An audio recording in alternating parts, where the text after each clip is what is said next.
So this is called Success Train. It's a meeting that came to me in a dream of how to really combine the habits and the business to hit the goals, and how to tie in the three areas of the business where we have to be aggressive to hit goals. Now, in the photo you can see there's a cab, the couplers to keep the compartments together, cargo, there's some coal, rods that get the wheels turning, and then driving wheels, and then there's a headlight. First things first is the three areas of our business that we have to be aggressive to get to the next level. First piece of the business, cargo.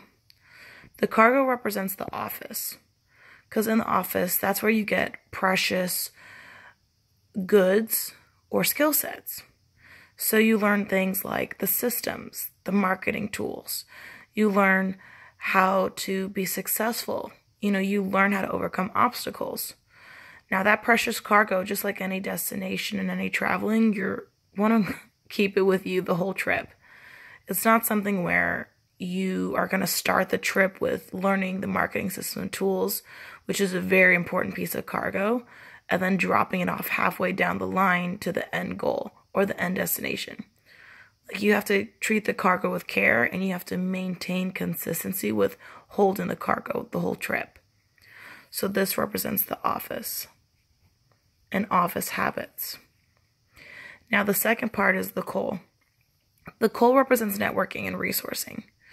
In order for a train to get from one place to another, they have to feed their engine with fuel. And the coal represents networking and resourcing, because you're feeding your mentality and you're feeding your resources to get to the next level. A person who just fills up their train halfway down the line and then stops feeding it, the train's just going to come to a stop. So just like in our business, you want to make sure that you're feeding your mentality, not just halfway through, but continuously throughout the training and on forward, so that the train can keep going no matter what, and it has the energy and the fuel to keep going. So this one represents networking. Now the third part of our business that we have to be aggressive is the field. The field is the cab. This is like leading the way. With the field, this is where we learn how to filter through obstacles. We learn how to filter through people. We learn if we can do this or not with the cab. That's what's steering the pathway. That's what's really going to get us to the next level and drive us through any challenges or skill sets that we learn. That's where we learn it, right at the front end.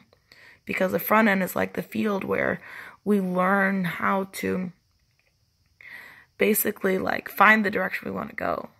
Is this right? Can we learn how to time manage, how to network, how to coach other people, patience, protect attitude? It's all in the field. That's like the front end.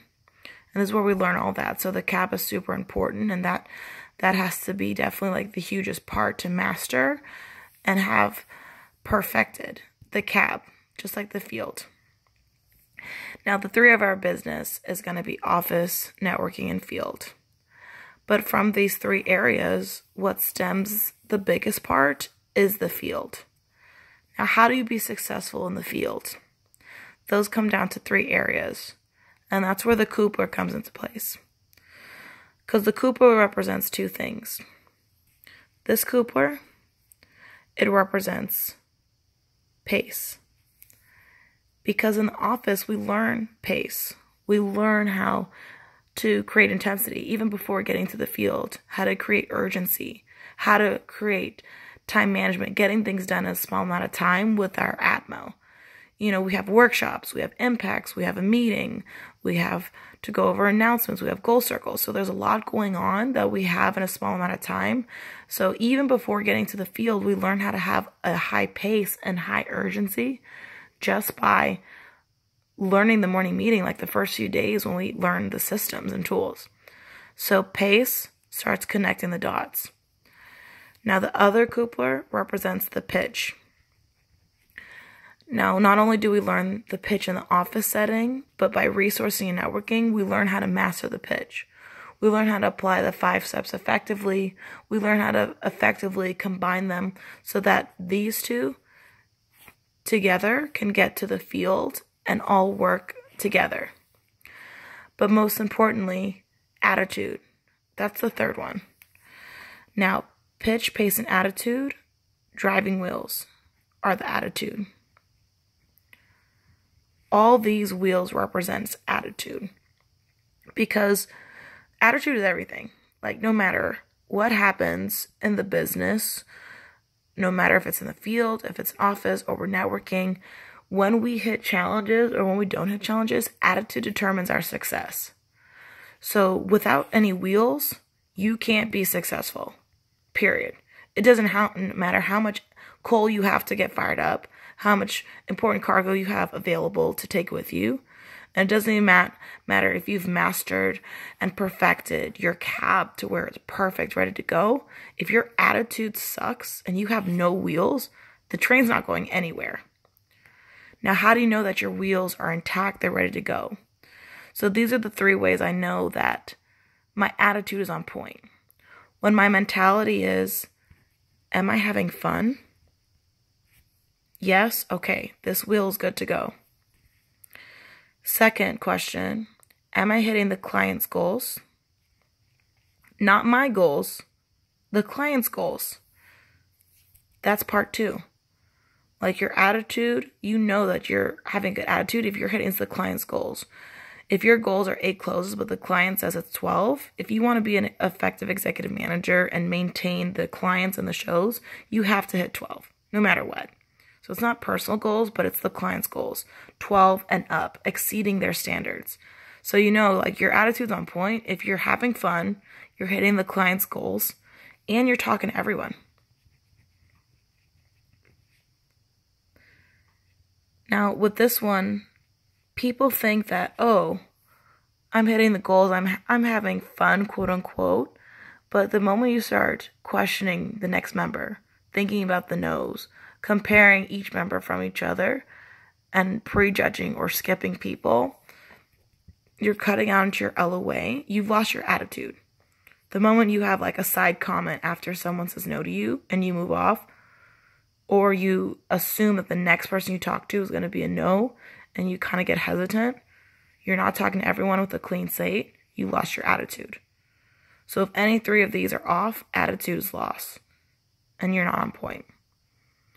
And the moral of like this success train, you know, these are like the 3 areas in our business that you have to have on point in order to get to the next level and get into ownership and continue a healthy business as an executive manager. Because the 3 areas in our business are pitch, pace, and attitude. You know, you have to be aggressive in the office, networking in the field. And if you lose your attitude, you need to read and recognize which wheel or which part of your attitude is off. And then you need to fix it. But most importantly, like, when it comes down to your train, you can have all the trains pieces together, all of them ready to go, but it's the conductor. That's you. You are the person who is steering the train, bringing him to the direction you want. You can have all the resources necessary, but you yourself are the one in control of how fast you want to go, how slow you want to go, how many stops you want to take along the way to stall your development and to stall the travels, or how aggressively consistent you want to be to get from point A to point B. And whenever there's fog, there's nights, dark nights, there's stormy weather, the one thing that's going to keep you and your train of success going is the headlights, which is your step 7. Because that's what's going to really light the way and make sure that you are an effective conductor to lead your train and get to your end goal, your end destinations, which is ownership, to hit your long-term goals. And that's Success Trains by me.